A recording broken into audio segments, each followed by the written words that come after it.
very excited about today and about our webinar, which is really more of a conversation and discussion with Ellen Dodge, who I am a huge fan of, and I'm really excited for everybody to get to know her today. She's really taught me so much that I wish I had known when I was the mother of young children, and I'm hoping that we can pass her wisdom on to so many of you out there, whether you're parents or professionals or teachers. We have a lot to learn about our children's emotions. And when I say children, I mean teens, young adults. I have young adult children myself, and I'm still learning how to talk about feelings and emotions. So Ellen Dodge has so much to share with us. So we're very, very excited to welcome her. I just want to do a little bit of housekeeping before we get started, let you know a couple of things. I'm going to be monitoring our chat and our questions. And so if my eyes kind of move in different directions while we're doing this, it's because I want to pay attention to all the comments and questions that are coming in. For those of you who are new to Zoom, and for those of you who are on Facebook that are with us live, there is in Zoom a chat box. Please feel free to open the chat box, introduce yourself, say hello, make comments on anything you want to make comments on or things you want to share with the community. I see the first hello from, I'm so afraid I'm not going to say your name right, but it's a beautiful name, Shanith, I think. Hello, and Anne and Rosie, lots of wonderful people. Thank you for joining us. So when my eyes look over, I just want you to know that I'm trying to pay attention to the chat. If you have questions, please use the Q&A box at the bottom of your screen. It'll be too difficult for me to keep on top of all the questions through the chat box, but if you put your questions in the Q&A box as we go along, I will make sure to get those to Ellen so she doesn't have to worry about looking at that. If you are on Facebook, please comment and put your questions in the Facebook comments. I have our lovely Carolyn Bizzuto, who's part of our team at the Youth Mental Health Project. She will be monitoring those questions and comments and sending them over to me so that I can pass them on to Ellen. This is very exciting. It's our first webinar that we've done live Facebook, and we are really, really excited to have everybody here today. I think I did all of the housekeeping. It looks like we have a full house today, and we're very excited to have everyone. Again, my name is Randy Silverman. I'm the Executive Director and the founder of the Youth Mental Health Project. We are a not-for-profit organization whose mission is to educate, empower, and support communities and families around the very important topic of how to care for and understand the mental health of our youth. We've been working really hard during this COVID crisis to bring as many resources as possible to our community, particularly our parents. And this is one of the things that we've decided to do, is to host webinars and bring other experts in with us, and experts and parent experts, because sometimes parents know even more than some of the professionals, no offense, professionals. And we want to just have these conversations, so we're very excited about that. All of that being said, I want to introduce Ellen Dodge, who is, as far as I'm concerned, one of the most important experts in the field of emotions and feelings. Many of you out there have heard about social emotional learning, and Ellen Dodge has created an amazing curriculum, and we are a big fan at the Youth Health Project of her work and of her work with kimochis. Kimochis are something, is a word for I'm going to let her explain it, but it's feelings in Japanese. And we actually use the kimochis mixed bag of feelings in our parent support groups. And I have to tell you, when we first started using them, I thought, oh, this is for kids. But you know what? It's not for kids. Learning how to talk about our feelings and emotions sometimes is hard for us as adults.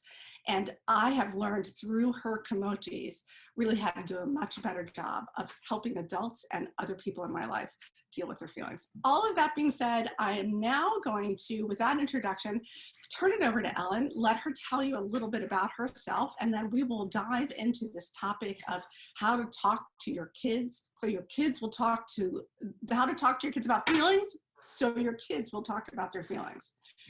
So, okay. Ellen, take it over. Nice to see you. Thank you so much for joining us today.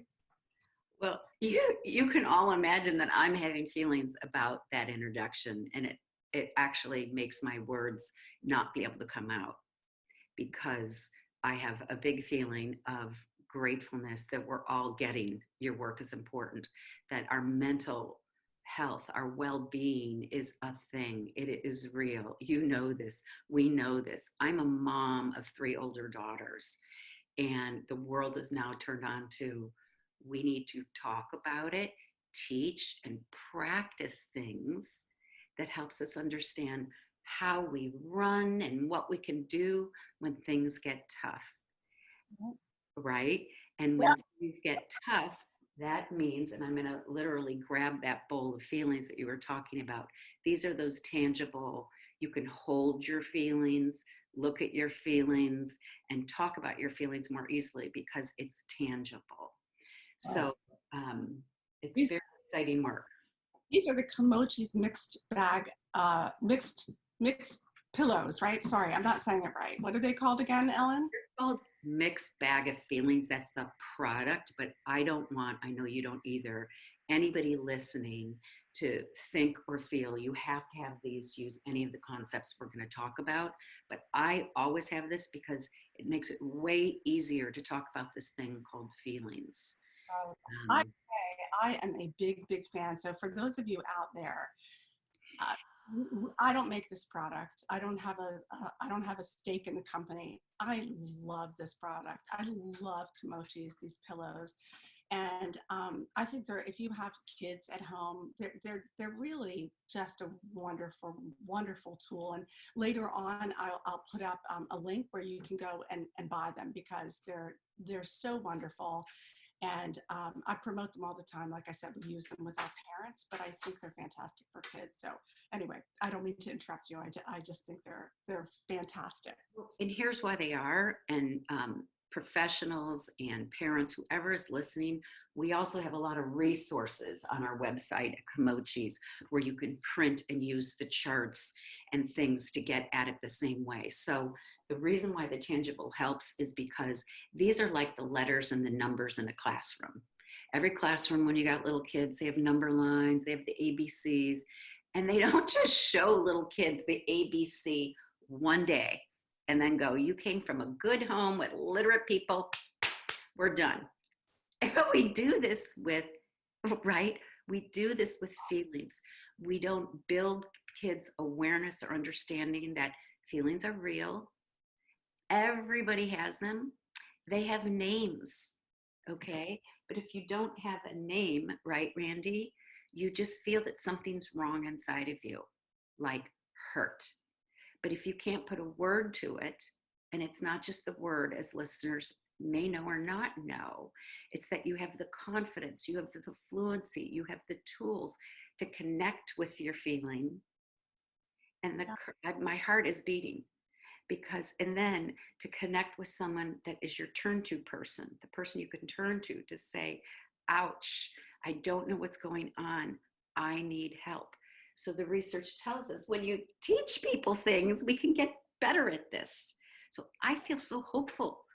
Well, that's a very good question. So this is a really basic thing, and I'm assuming people who are joining this webinar and listening to us today know that feelings are important or they wouldn't be joining us. That being said, you know that feelings are important, but not necessarily know why or know, what that means to talk about them. So, could you talk a little bit Yeah. about why it's even important in the first place? Oh, yeah. It's one sentence. Love it. Feelings fuel behavior. Mm. And we want to start behaviors that are helpful, stop behaviors that are not helpful or hurtful, but we never want to stop a feeling. Now that was more than one sentence. It's real. I think that's the key right there. What does that mean? Yeah. Stop a feeling. So that takes out of our brain something that is not true, Randy. A lot of people think if we're going to pay attention to feelings, what we're saying is, oh, you can feel anything you want and then you get your way. Mm. You get your way. You don't have to take out the trash can because you just don't feel like it. You're frustrated and disappointed that you have to leave your iPad. That is not what we're saying with feelings. Feelings fuel behavior. All feelings are okay. All feelings. That's why we call it a mixed bag, because life is a mixed bag. But I don't want my kids to feel bad feelings. Okay. So, Tell them to stop feeling that. so what you just said is for the grown up who has children, everyone that's listening, you have feelings about your kids' feelings. I don't feel comfortable. I don't go, yay, my kid is depressed. I don't do that. But when we can talk to ourselves that way, then we can not feel good. I feel upset and scared and sad about one of my daughters. Okay. So that's the feeling. What are my behaviors that can honor that I'm scared? One of my behaviors is I go to your little group and I talk to other people and go, oh, have you been in this movie? Okay, I'm not alone. And oh, that's a good idea. I'm going to grab and go that one thing that one dad said or mom. And just you just over time pick up all these little tools that probably no one in this Facebook Live or whatever this is called, I'm kind of low tech, didn't get taught when you were 3. You're picking it up now because we now know more. So the cool thing is schools, a lot of states, as you know, Randy, are mandating social emotional learning. Can you speak to what that is about, really? Yeah, it's about the 4th R. So you could teach them to read, write, arithmetic. Okay. The 4th R is relationship.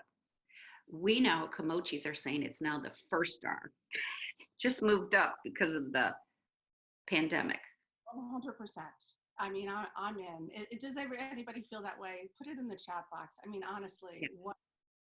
I think if this pandemic has taught us nothing else, Yeah.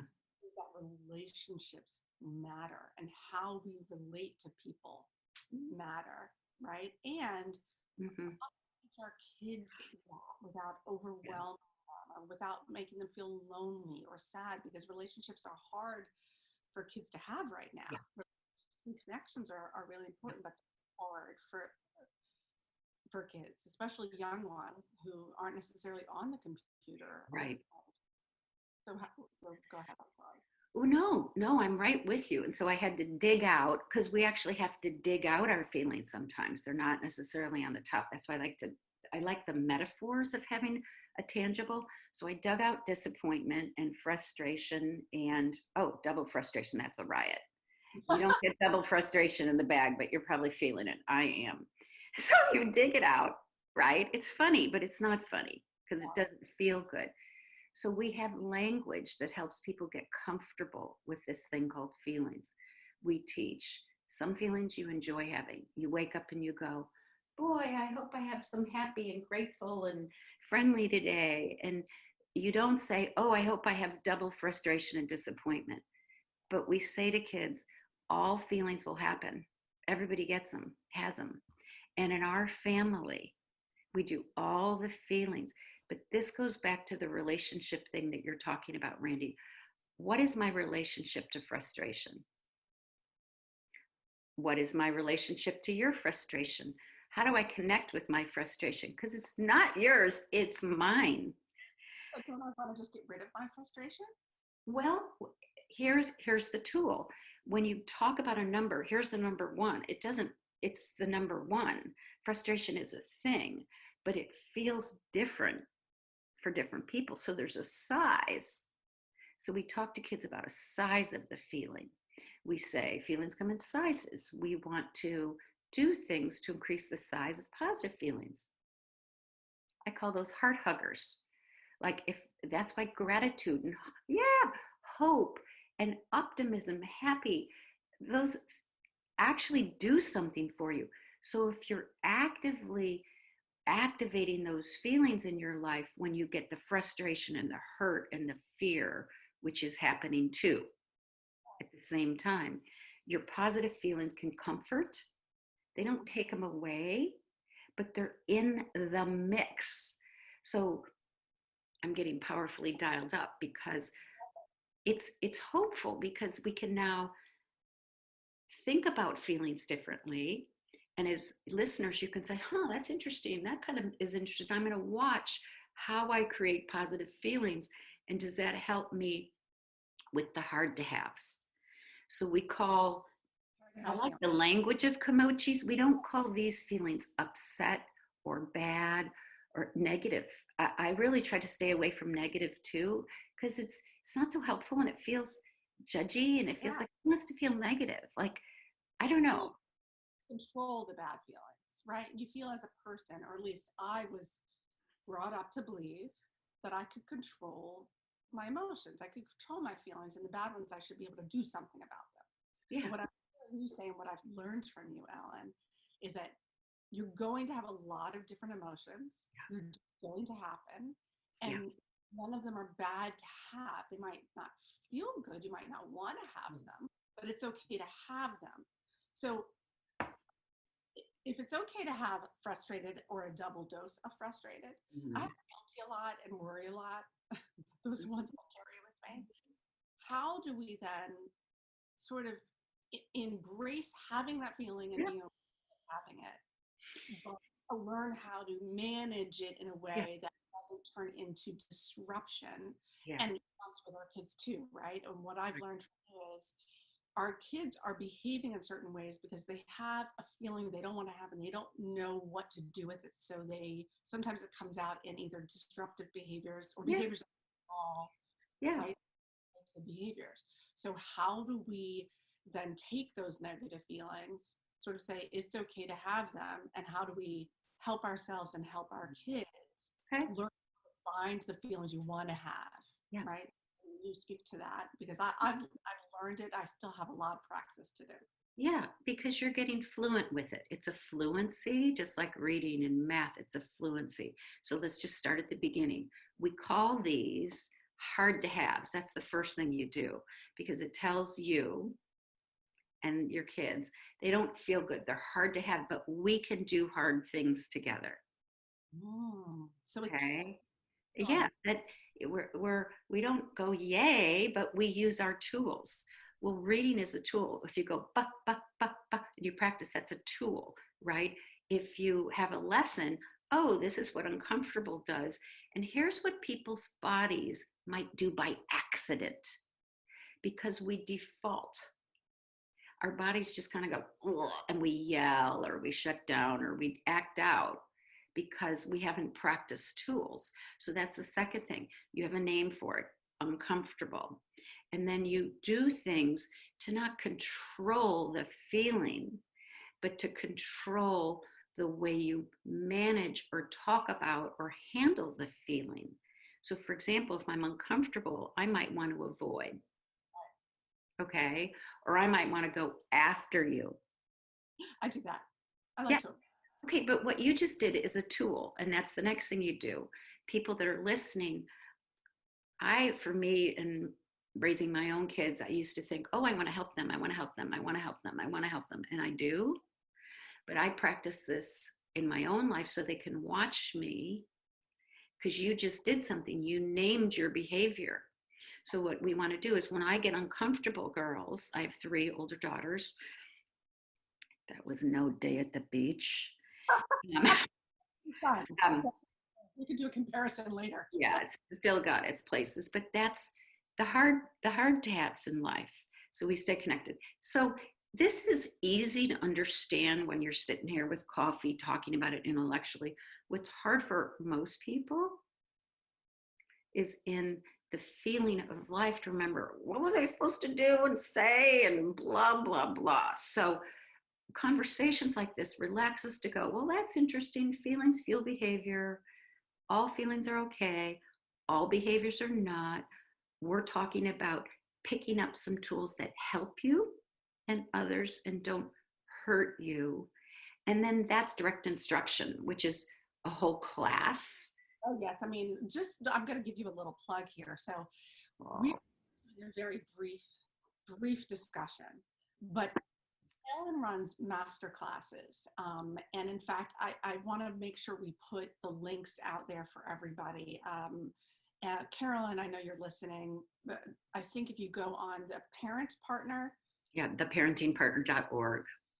partner.org, Carolyn, if you could find that link and stick it in the chat box, that would be great.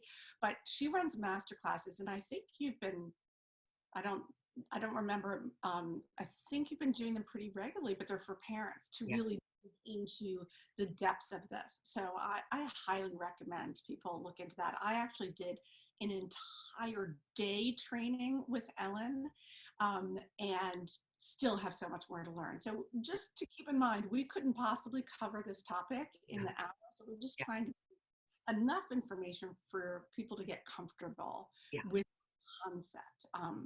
I want to do a little, also want to give you a little story of my own. So when my son was 8, 9 years old, he started to have exhibit signs of very serious anxiety. I didn't know what that was at the time. Mhm. And he hated school and didn't want to get out of bed and didn't want to go to school. And so in the morning, when he would have these mornings, I would sit at the edge of his bed and I would say, "Oh, honey, what's wrong? Why don't you want to go to school?" And he would say, "I hate the teacher." And I'd say, "Well, why do you hate the teacher? Let's talk to the teacher." Or he'd say, "The homework's too hard." And I would say, "Well, I'll help you with the homework, or I'll call the teacher." I would try to fix it for him, right? Or someone's bullying me, I would call the parent or I would call the school and try to fix it. And I look back, and if I had had these mixed bag of emotions, these little pillows for him when he was a kid, and I could plop him on his bed, and I would have said to him, "Sweetie, why don't you pick out some of 3 or 4 emotions you're feeling right now, and let's talk about it." Yeah, I think if he could have named what he was feeling, which was probably an mhm, assortment of uncomfortable, mhm. left out, nervous, whatever the different feel, and we could have talked about it. Then what I learned from you is I could have said, "Of course you feel that way, and that's okay." There, there you go. Can we find brave in there? You have the brave pillow. Can we find brave? And maybe you could take brave. I'm laughing. I probably have it in my purse or something because I'm out of my brave today, and that cracks me up. But I keep it real. Like sometimes I give feelings away, I lose feelings, but that's kind of funny. I have the little mini, pillows that I make keychains out of, and I Yeah, carry brave and grateful. Um, I forgot, and hope. Those are the ones I carry with me. But if I could teach them, yeah, you know what? I can bring these emotions with me, even though yeah. you can have bad feelings and still move forward by trying to bring a positive. Not bad. Oh, see, I just used the wrong word. They're not bad. You caught yourself. So people listening, that is a tool. So I'm gonna, when as I hear tools, Thank you. we feel like, oh, that's so cool, but what's she doing?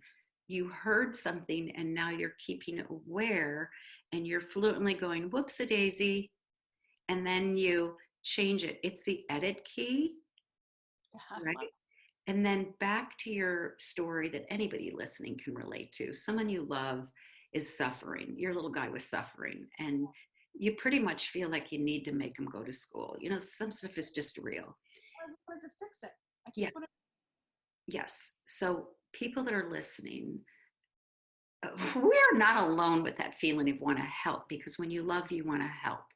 So what you talked about is give a kid a way to show you, not tell you, but show you in a positive way, especially our sons. You know, we're all different, but culture affects you, age, we're all blah, blah, blah. It's a class, as you said, Randy.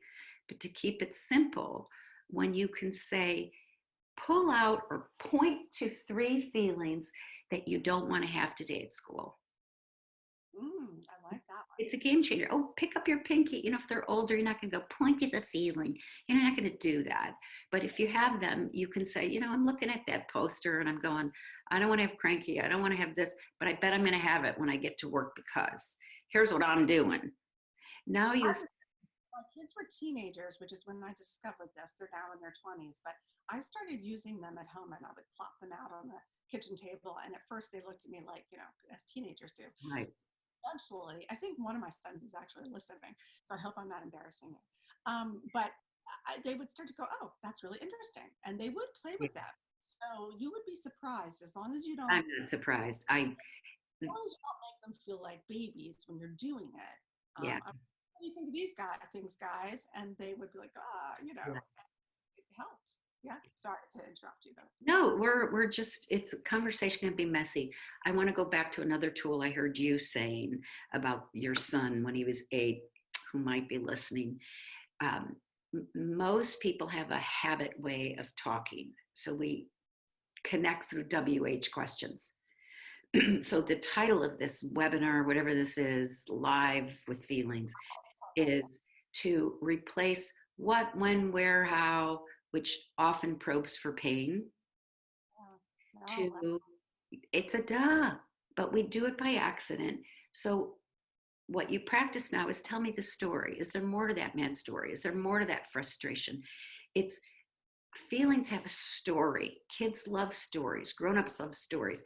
The inventor of Komochis is the storyteller, Nina Rowan Rappaport. She does, anyway, I won't go into the whole thing, but I'm so grateful she made these. And she made them because kids are more comfortable talking about a story than the feeling. I don't know how I would ask.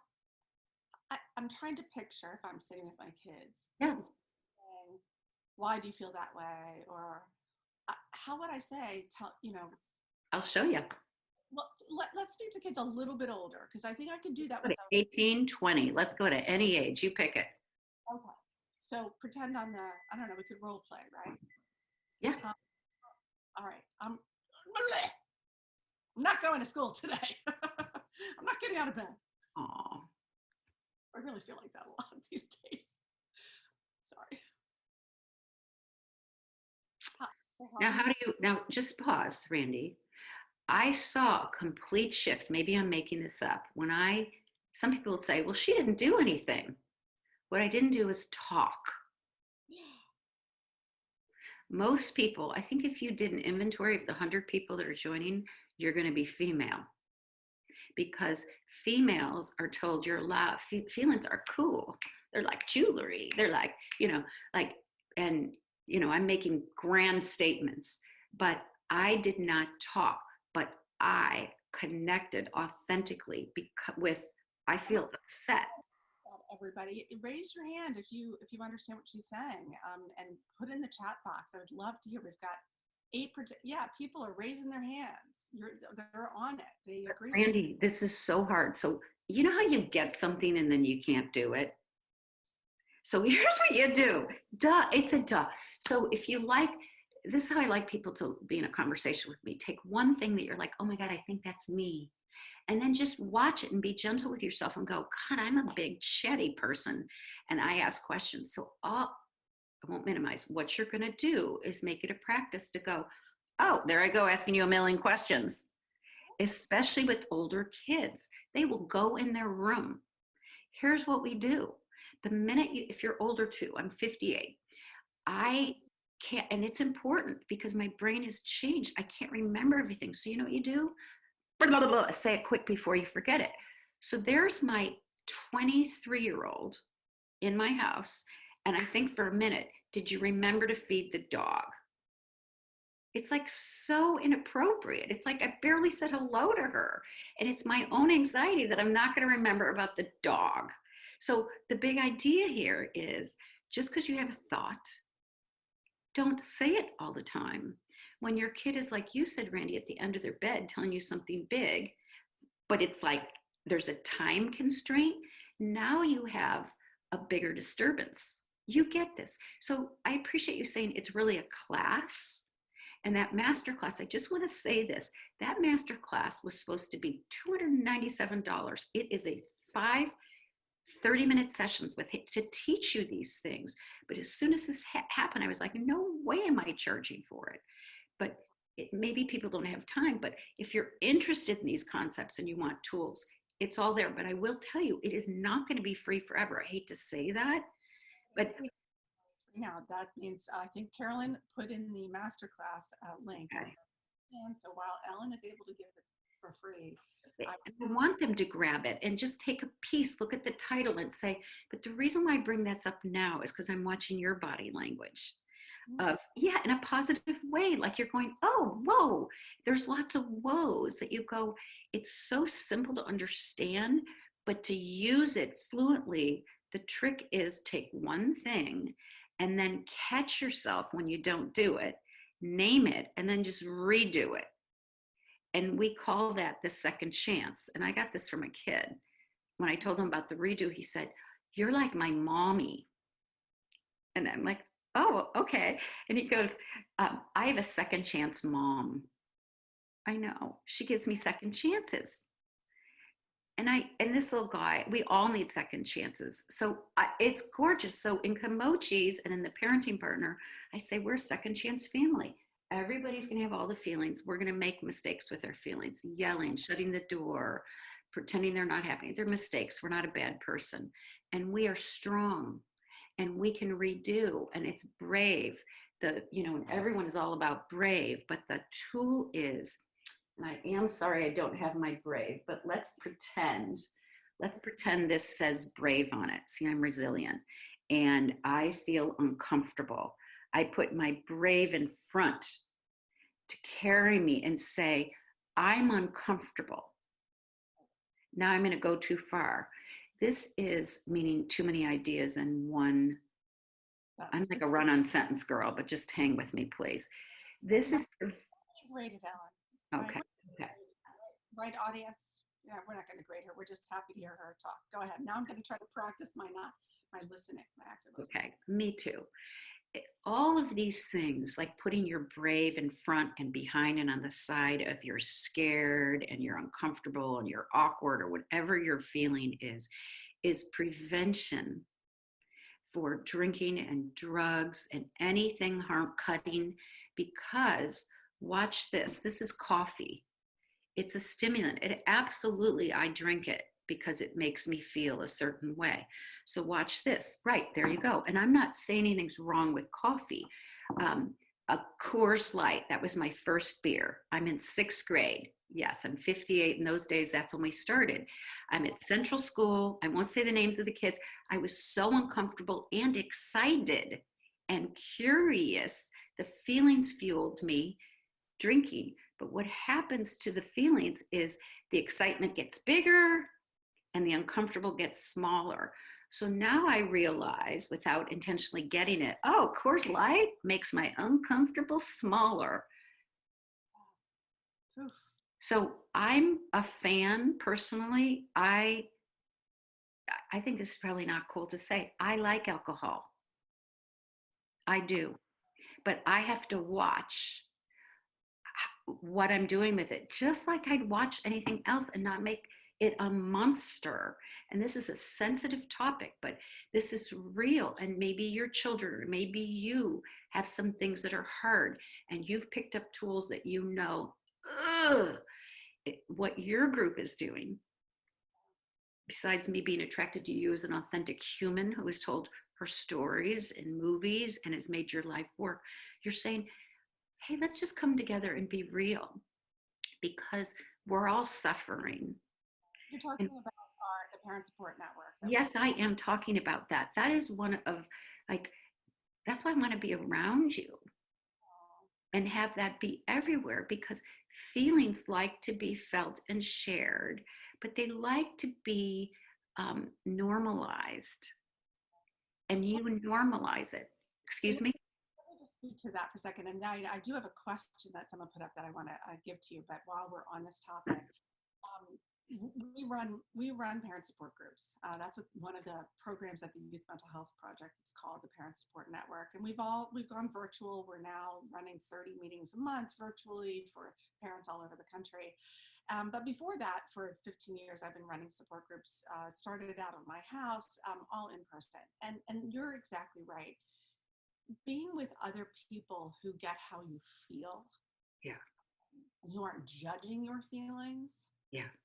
that is really the key. And I knew that, but I couldn't put a name on it until I met you. And when we started using these feelings pillows in our support groups, it really helped us and our group as parents to dive into what we were feeling, not just, and then this happened and that happened, and he said that, and I said this, but what we were feeling and what we think our kids were feeling. And I believe that being in a group with other people that share feelings is really important. So for those of you who are interested, Carolyn's going to put a link up. Yeah. Our online, and they're free. They are free and open to parents or Yeah. adult caregivers. Before I know this person has been waiting so patiently for me to ask you this question. She wants to, or he, it's an anonymous question. Can I use this with a student who has Fragile X? Yes, because people with Fragile X have feelings. And I'm thinking of Daniel. This is, I'm 58. Fragile X, what didn't have a name until about, let's see, how old is that kid now? 30 something years ago. He's a grown man. Okay. And absolutely, because it's a resource for that person to understand a thing called feelings. You're not going to keep the letters away from that Fragile X kid or the numbers. So we're not going to keep the feelings. However, all people have a different ability in all areas of life and a different interest in all areas of life. If I'm interested in math, that's my relationship with math, and I'm competent with math, then my brain is going to be operating more bouncy and resiliently. But feelings are the same. Some people are more wired, right, to be like, oh, well, something's going on inside. Some people are more interested. So the answer is yes, you can. And any parent knows this. What works for one kid in my house makes the other kid crazy. So in being professional, you can know this is the top tool, but you have to tweak things and you have to let things go that sound like they should help and work. I have one child who will tell me the depths of his feelings and is very open. Yeah. And another child who shares feelings sort of, but maybe isn't always aware of Mm-hmm. what he's sharing. Yeah. And I've seen other kids who just are impossible to talk, just don't Yeah. want to share their own feelings. And so Yeah. you're right, you have to be aware of that, of the different levels of a person's ability, right? And then And work with that is what you're saying. and as I interrupt you and jump on your words, when you say work with that, I would use the word code switch, because Okay. I want to get into the rhythm of how you want to talk about feelings. So I told you 3 daughters. Okay. This one can talk about anything. I used to take credit for it until I had this one and this one. I'm one of the good moms, like I didn't really, but then I had this one and I'm like, whoa. So the way to translate this to anyone speaking, I have a child that has shown me and told me loud and clear, I don't want you to talk about my feelings. I don't want to have a conversation with you about my feelings. But I keep thinking, oh, if I just use another technique, I can secretly get into her inner world. People can smell that. She smells it. So what I do very imperfectly is this is keeping it real. I keep my mouth shut. And not like this, Randy. I'm just going to bite my lip. I'm not biting my lip. I'm going to use the word for me. You can do whatever you want. I pray. And what it means is be gentle. Take the long view. She's this old. She's gone through this. Don't dial into she's 23 and now she's never going to ever be able. And I don't know what will happen. Some things turn out better than you think and not. That's very hard work. But I show her through my body, not through my talking. So we talk a lot about that, or at least I do, in the support groups that I run at the Parent Support Network, which is acceptance. Just accepting that a child is the way they are. Now, I'm not saying, well, so don't bother, right? Why bother? That's how the kid is. But that if you can accept your child or your student, Yeah, how they are and how they come to the world, mm-hmm. and know that maybe the best we can do is coach and guide and Yeah. suggest. Yeah. Sometimes the best we can do is just be there, and that's it. And that's okay. I think I grew up in a world where I felt it was my job as a parent to teach my child how to behave, right? To teach my child how to be good and have good emotions, to control their bad. I mean, that's how I was raised. No offense to my parents, who are lovely and wonderful. But it's a culture. It's a culture of how we're Yeah. supposed to parent. And what I think is new in the world, or at least to me, and I hope younger parents are out there embracing this, is no, it's okay to have a lot of different feelings, and it's okay that your child is the way they are, right? Acceptance to me is an important thing. By the way, I just want to interject. If anyone has questions, we're open to questions. You can put them in the Facebook comments, or if you are with us on Zoom, feel free to put in the Q&A any questions you have, and we'll do our best to get to them. Go ahead. I want to ponder the word acceptance. And this is very provocative. And I'm not trying to provoke you or provoke the world, but words have certain emotions. I'm going to stutter a little too. I feel like I think there's something to the word acceptance that's not entirely true. I think it's tolerate. I don't know if that's word. So for example, if I have to understand that my kid is suffering with depression or anxiety. So you could say I have to accept that. I like the word tolerate more for me because it's painful for me. I have to tolerate that my son or daughter is suffering and that I have lots of things I want to do, can do, and it won't make it better once and for all. That's emotional for us. So I like the word. There's something messier in this, I think. I don't know it all, but I know there's something messy. That's really interesting. I do use acceptance, but I think it's, you know how there's some languages that have a lot of words that Yeah. I think acceptance is a word or a feeling that's on a continuum. I guess it's like small and big, That makes me feel that, yeah, because yeah, there are different levels of acceptance. I can accept, but it's still very difficult. I'm still processing. I'm still trying to work my way through it. And I've been doing this for years. And my son, who has struggled since he was very, very young with anxiety, depression, and bipolar disorder. And really now he's 23, and I am at a place where what I've accepted this time is what I am capable of doing or not capable of doing.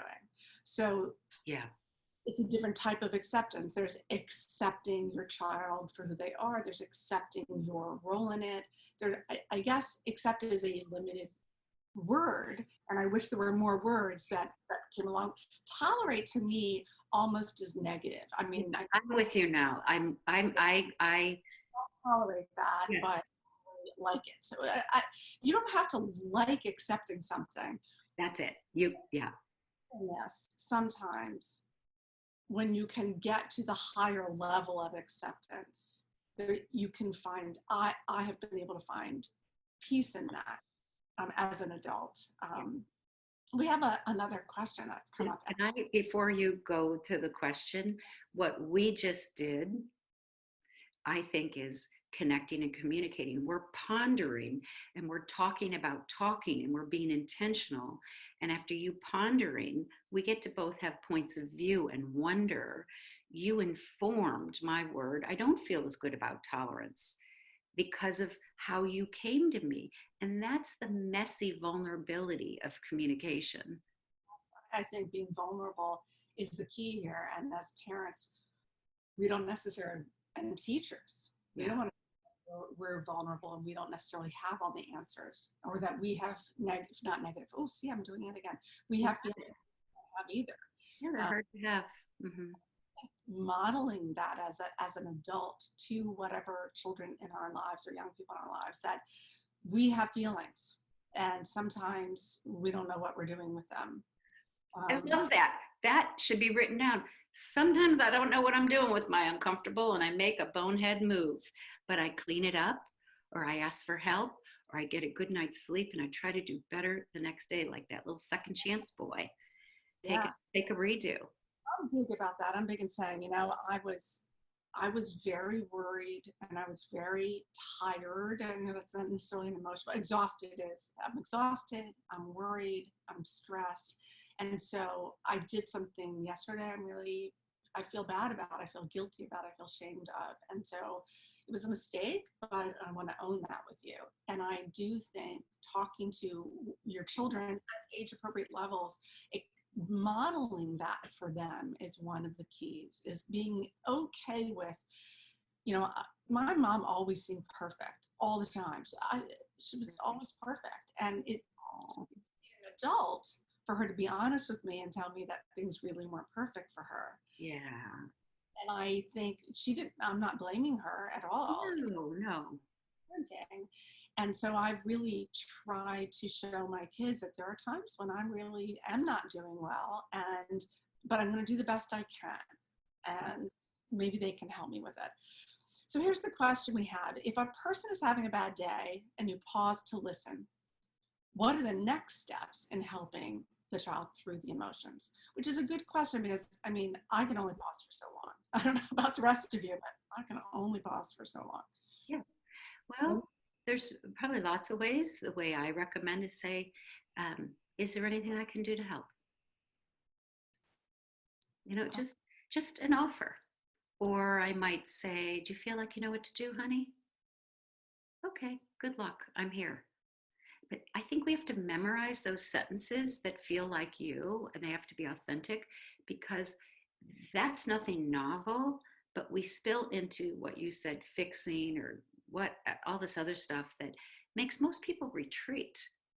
And if they don't retreat, they can't hear it because they're processing. So repeat, oh, shoot, or ouch, and their coloring will change. Or they'll look at you like, what are you doing? Did you go to a new class or something about feelings?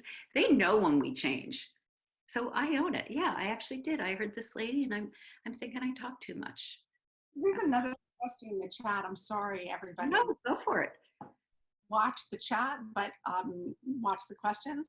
But it's a similar on the same topic, which is how do you ask them a question without them barking at you? And I think you just answered it, but let's talk about it again. So, I want to ask, did you do your homework today? Did you sign into your Zoom class? Okay, here's a couple things. And in these is a whole class. Ability to know that as a parent to make sure they're doing it. So how do and Shannon, I think you asked the question. I don't know if that's what you meant, but that's what I'm picturing in my head. Here's the thing. Kids feel like we're going after them because we go after them. Did you walk the dog? Do you have your homework? It's time to do. It's a lot of direction because we need to direct children to accomplish things that make you responsible. I get that. So I recommend tools like this. If you have common things that you want to know that your kid forgets or that you want them to do, you write it down. You put it wherever kids look, index card, you go, here's the deal. I'm always saying, did you do your homework? Here's the thing, homework, so you don't have to talk. You want to remove as much the talking that bugs the heck out of kids and makes them feel like they're not competent. Okay, that's a big idea. The way we used to do it is back in the day, and maybe some of you have chores for your kids. I'm noticing people don't have chores because they say, oh, school is so hard, or they have so many sports, and I feel for them, they're up so late. People have to do things they don't want to do in life. That's why you do chores. I don't care what it is. One of my kids, she had to change the toilet paper. Like, that's a little thing. She didn't want to do it. So the way to do this is have on the weekend an A list and B list. First kid gets up, gets first choice. You take a chore off the A list, chore off the B list, and that's your ticket to fun. Wow. So that's an idea by chores, but you can morph that into this woman or male's question of, look at how you're talking to your kid and keep the questions for things that you can't do another way. The other thing is, I call it boomerang or there's things we can do with our pause and our commenting that can get to the answer. So if I need to know if you did your homework, okay, like there'd be a thing of homework done by 8 for screens or whatever, and I don't have to say, did you do your homework? That's like, I just like, check it off, check it off. Okay, if I know that you haven't checked it off and I look at you, I'm not going to ask you a question where you're going to lose, because I know you didn't do your homework. So just say, no homework. What? What's going on? Talk to me. That's a question. That's a question too, though, right? But it's very different feel and spirit, because parents, I know I do this. I ask questions I know the answer to. Did you do your homework? I mean, I don't know everybody on this. You don't know me. If you're asking a question that you know the answer to, why are you asking it in a question? We do that, right? Did you make your bed? It's a habit. So again, I'm concerned that I'm going too fast, because that's a habit. There's a lot of ideas, but they all have the same spirit, right, Randy? Well, and I would say with my child, there was a period in his life where he couldn't do anything difficult. And I used to think we all do things we don't want to do. Mm-hmm. How am I going to get this fragile child, not fragile X, but he was an emotional Yeah. to do things in life that he didn't want to do when he couldn't get out of bed, Yeah. right? That's real. Yeah, it's a real thing. And one of the things I like, which goes to what you're saying, is I suggest to parents, sit down with your kids and make a plan together that they buy in on. Okay, I don't want to bug you and you don't want to be bugged. There you go. So let's sit down. Here are the things that I worry about. I'm worrying because I'm a parent and I have this feeling. Yeah. About it. I worry that you're going to fall behind in your homework. I worry that you're not going to eat healthfully. I worry, that you're not showering, whatever, brushing your teeth, whatever it is. I don't want to bug you about it every day because I see that irritates you. And it seems like it makes you feel bad. Does that? You could talk about the feelings about that. Let's come up with a plan. Let's write it down. Is it okay if we have a checkbox system and every morning you check it off on, and that way I don't have to ask you this question, or every evening you check it off and I don't have to ask you. So coming up with a plan with your kids, regardless of their age, I think is and using it with them, as opposed to, I've decided that you're going to check this box off. I think it's really important to engage with them in that plan and do it in a way that incorporates all the different feelings around your feelings and then my feelings. So I think that's really a very good point. And to know the truth that sometimes we can't do all our plans. And to say that, here's a plan, here's plan A. And how it works in a week, we'll talk about it and see if we should.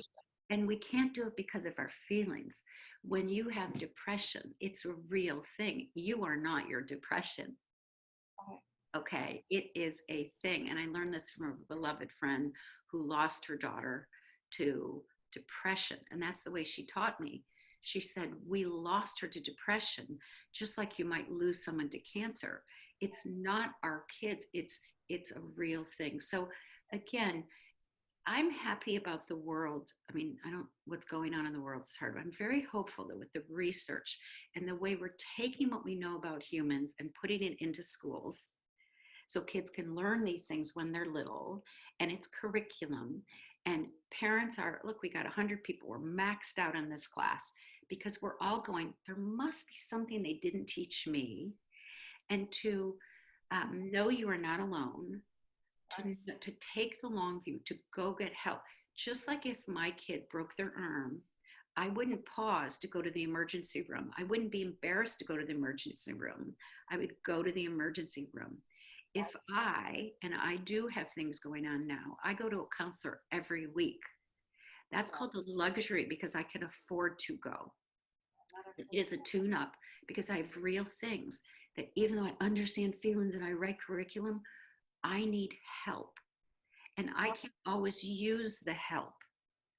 So I'm glad you brought that up because obviously we're the Youth Mental Health Project and caring about really, really important to us, and involves, of course, feelings and lots of things.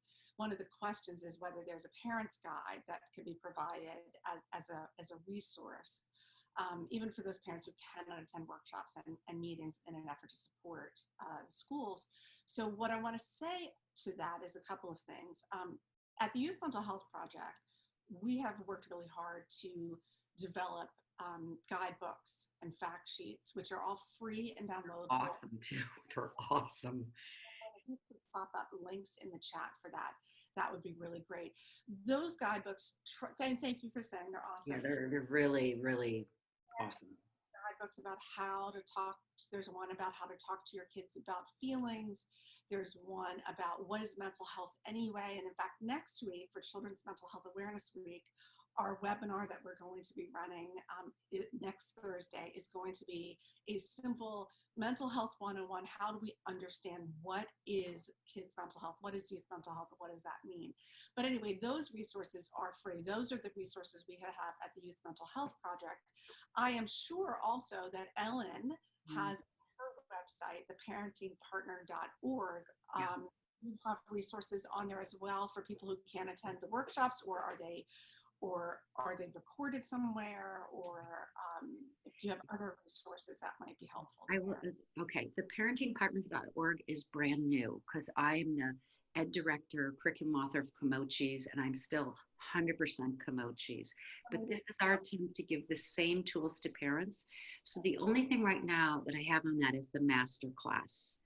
But coming very soon, and I'm going to be testing it next week, is a very simple 7 recipes, because I like it simple, a family feeling starter kit. Here's what you can do to get your kids talking about feelings. Here's what you can do when they have a challenging behavior. It's not like it fixes them once for all. I think I nailed it. So I kind of think if I would love a couple testers, if I would, for 5 people that are interested, if you write me at Ellen Dodge, the number 1 at mac.com and say, I'd love to test that. I would love your feedback. You think? What's your email address again, Ellen? Ellen Dodge, and then number 1, like that's positive self-talk. I'm number 1 at mac.com. The first 5 people that say, I would really like to try that because I think it'll be helpful. We'll help you, Ellen. We have lots of. That'd be great. And then it's going to be out there for the world. And all I want to do is what you're doing, and anybody on here, make things a little better for myself. I don't want to be alone with my own things, and offer tools that people said, oh my God, Ellen, that really helped me, that one little idea. And I have to say also that that because you're not saying it, Komochis has, and I took again a whole all-day workshop, has a brilliant social emotional learning curriculum for schools. Somebody asked about schools. It's brilliant. It is expensive out there. And it is, I think the curriculums are for, you have preschool curriculum, you have a 1 to 1st to 3rd grade. Tell me. Yeah. So we have 3 to 6-year-olds, and we have 1st grade through 5th grade, very specific, so fun and interactive.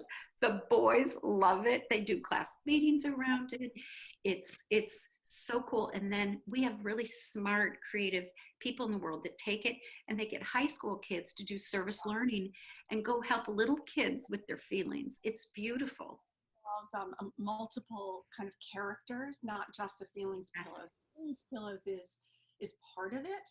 And at the Parent Support Network and the Youth Mental Health Project, we concentrate on the feelings pillows. But the curriculum has just this big bag of wonderful, just wonderful characters. And I want to give a little plug here because Komochis, we're partners with Komochis, and I do have to say that they are being very generous. And if you purchase any of these Komochis through our website, which we put a link up earlier, maybe Carolyn will put another link up.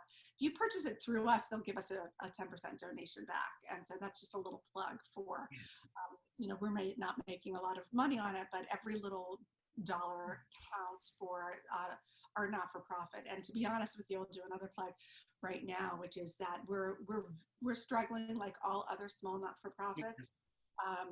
It's hard to raise money during this time when people are struggling with Yeah. jobs and clothing. But we do think that the work we're doing trying to help parents through this difficult time is pretty important. And if you believe that also, keep an eye open because we are launching a fundraising campaign in honor of Children's Mental Health Awareness Week next week. And please go on our website. Every day we're doing something fun and interesting and interactive for next week, which is Children's Mental Health Awareness Week, May through the 9th. And we have a full calendar we're very excited about. And even if you don't even have $5 to give, it's fine. We would love you to participate in our activities. I feel terrible because there's this one question that's been up there that I have to ask because I'm so sorry to those of you who have been putting questions up there and it's taken me a while to get to them, but I could talk to Ellen forever. This question is, should parents teach the word acceptance versus tolerance of different ethnic groups? I live in the suburbs of Connecticut where it is not a diverse reflection of the inner city population. Should tolerating in our daily vocabulary be taught to our kids? Okay, this is so rich. That is a rich I question. take a curious and kindness approach. I would put in tolerance and acceptance. It's a thing. I don't know everything about every culture. Probably nobody, unless you're a pro, does. So you get curious with your kids. I wonder what it's like in general in Asia. Well, let's go discover so that we are curious about why people see and do things differently and we don't take people wrong. So, and also how we respond, Randy, to when you see and hear people say things that are so unkind and so untrue about other people, that we speak up but not at, that we very gently but very clearly say, that's not true for me, all people. And you just show your kids, this is how we do it. And then that leads to being able to have a debate about things we don't agree.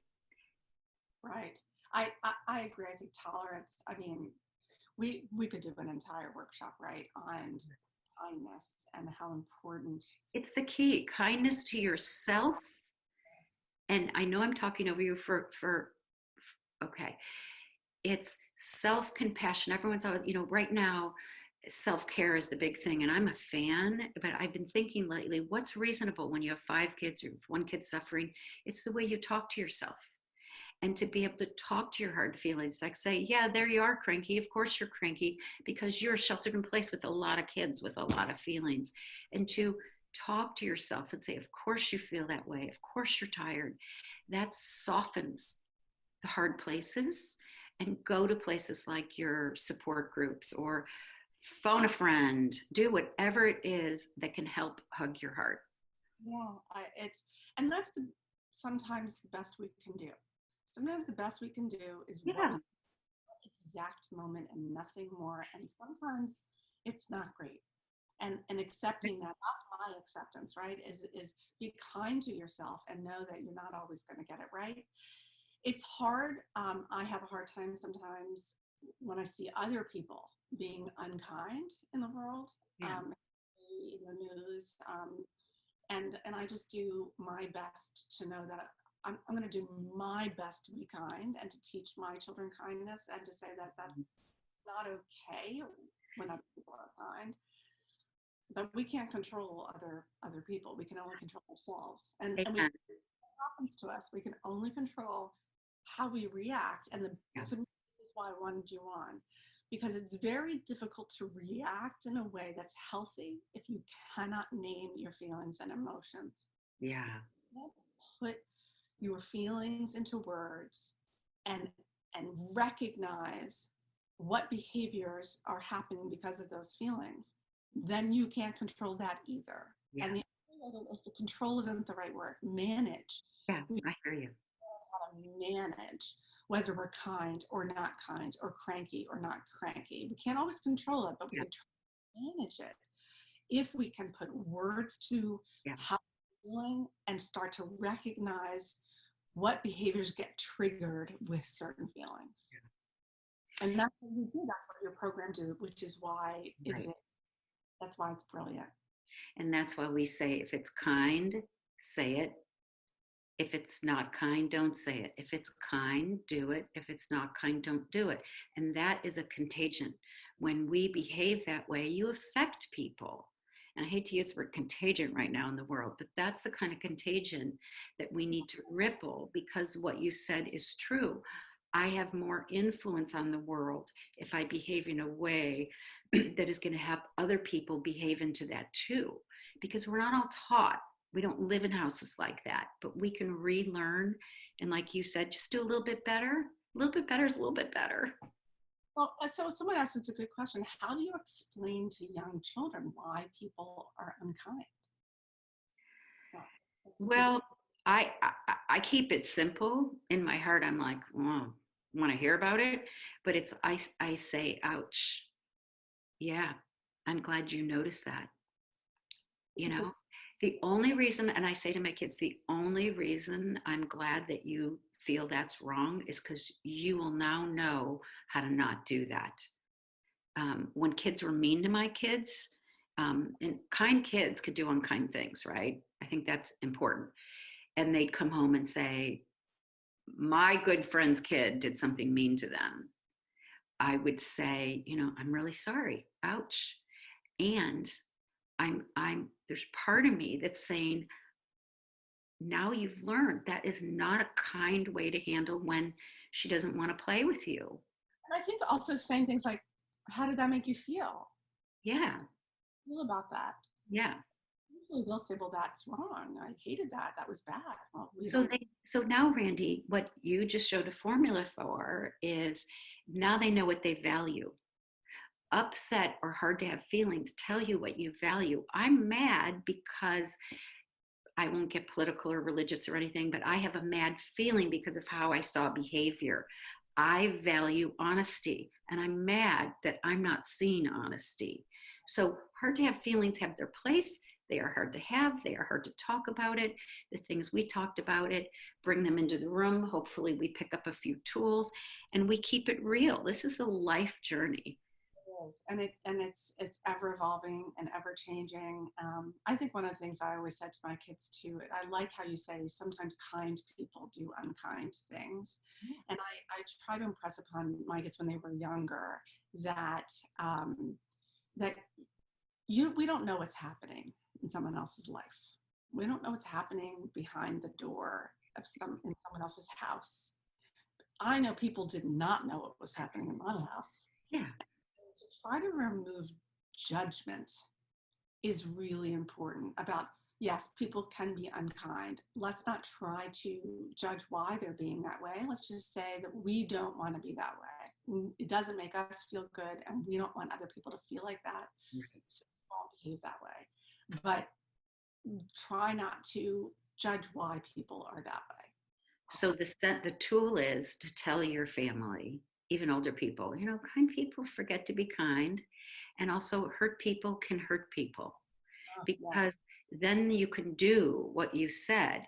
Like, I'm hurt by the way you treated me, but that there's a practice in your house of imagining, of actually caring what is behind the behavior, because feelings fueled the Behavior. so, I know we're at the end of the hour, and this is a long-term conversation, and I really just hope people go, yeah, I'm glad I showed up. I feel better about myself. I've got stuff going on, and Well, I hope that people out there listening have enjoyed this conversation. We are recording it, and so we will be putting it on our YouTube channel and sharing it out on through our website and sharing it to Ellen's followers. So we hope that it's helpful just to know that there are tips and tools, and it's okay to have feelings. It's okay to talk about them. And it's okay to let our children have feelings they don't want to have and just sit with them while they have those. So I think we've got some fantastic comments in the chat, and I'm sorry that I didn't have a chance to read all of them. It was hard. I didn't want to have my eyes looking over at the chat and not looking at Ellen. So Ellen, I can't thank you enough. I want to do this again. I feel like if anybody out there, wow, let's do it, Randy. I've had this dream of having a Feeling Friday hangout with someone like you, where you just hang out and it'd be so fun. things, and maybe there's something specific people want to know, send us an email. My email address, Carolyn will put up in the chat. If you can't, you can Google me, Randy Silverman, or go into the Youth Mental Health Project, or find Ellen Dodge at the Parenting Partner, the parentingpartner.org. Right. And go to Komochis. If you want to get Komochis in your school, go to www.komochis.com. It is just the greatest. Let them know you heard it from the Youth Mental Health Project, because I, again, huge fan of Komochis, and I want them to know that how much we love their work. So tell them you found out about them from the Youth Mental Health Project and from Ellen Dodge, and we are so happy to have everybody here. Ellen, we're going to have to think of another webinar that we could do where we can dive into one specific issue, because I feel like there are so many That'd be a good idea. That'd be a good idea. I have an idea around that, but let's listen to the people that joined us. They'll have an idea too. Yes, thank you so much. We're just getting lots of thank yous, which is great. All right, thanks everyone for joining us, and I look forward to seeing you if you want to come back next week. Again, next week, Thursday, we are running another webinar, which we'll be posting about soon, and it's going to be about how to understand mental health and what is mental health anyway, and what is children's mental health, and how do we talk about it and find language to talk about it that makes it okay, so that we can have open conversations, reduce stigma, and get people to find the resources and help that they need, especially now that people are struggling so much. So thank you very much, and I look forward to seeing you next week. Take care, Ellen. Thanks so much. We'll talk soon. Bye, Randy. We will. Bye, everyone.